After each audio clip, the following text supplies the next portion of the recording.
पटेल और स्वागत है आपका मेरी चैनल HP मोटिवेशनल 13 पर। दोस्तों, आज की वीडियो में हम बात करेंगे कि अकाल मृत्यु क्या होती है, आत्महत्या को महापाप क्यों माना गया है, आत्महत्या के बाद आत्मा का क्या होता है, मरने के बाद कब मिलता है दूसरा शरीर और जीवन चक्र क्या है। आइए दोस्तों, अब हम जानते हैं कि अकाल मृत्यु क्या होती है।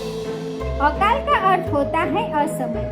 प्रत्येक व्यक्ति को परमात्मा या प्रकृति की ओर से एक निश्चित आयु मिली हुई है। आयु के पूर्व ही यदि व्यक्ति हत्या, आत्महत्या, दुर्घटना या रोग के कारण मर जाता है तो उसे अकाल मौत कहते हैं। आत्महत्या सबसे बड़ा कारण होता है।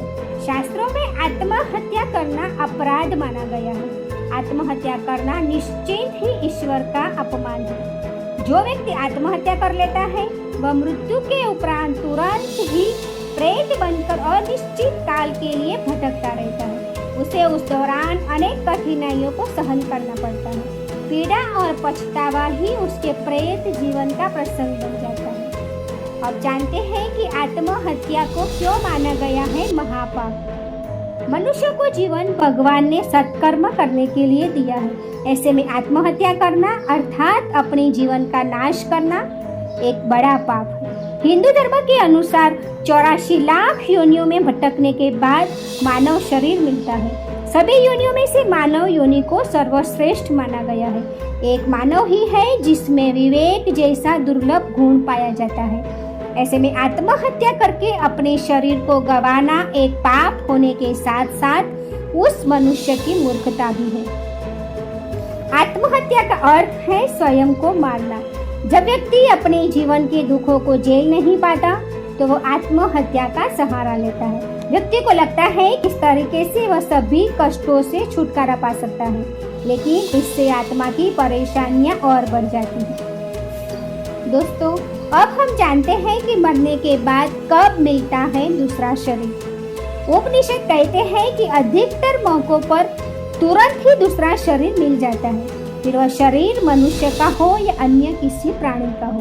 पुराणों के अनुसार मरने के 3 दिन में व्यक्ति दूसरा शरीर को धारण कर लेता है, इसीलिए तीजा मनाते हैं। कुछ आत्माएं 10 और कुछ 13 दिन में दूसरा शरीर धारण कर लेती है, इसीलिए 10वां और 13वां मनाते हैं। बहुत कम लोग ऐसे हैं कि जिन्हें 40 दिन बाद भी शरीर नहीं मिलता।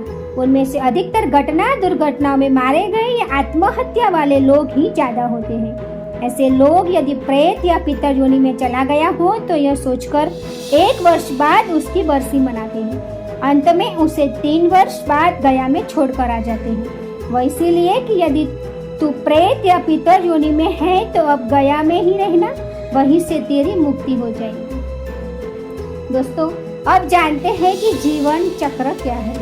जैसे पूर्णा पका फल ही खाने योग्य होता है, जब फल पक जाता है तभी वह वृक्ष को त्याग कर खुद ही वृक्ष बनने की राह पर निकल पड़ता है। इसी तरह पूर्ण आयु जीकर मरा मनुष्य अच्छे जीवन के लिए निकल पड़ता है। कहते हैं कि मानव जीवन के 7 चरण होते हैं और प्राकृतिक प्रक्रिया के अनुसार एक के पूरा होने के बाद ही दूसरी शुरू होती है। इसका सही समय और सही क्रम होता है।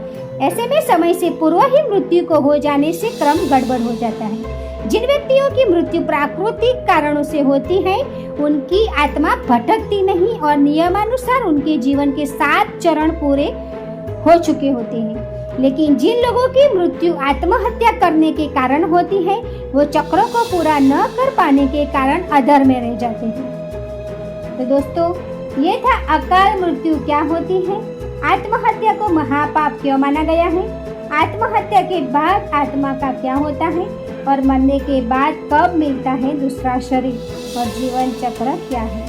तो दोस्तों, आत्महत्या करना महापाप है।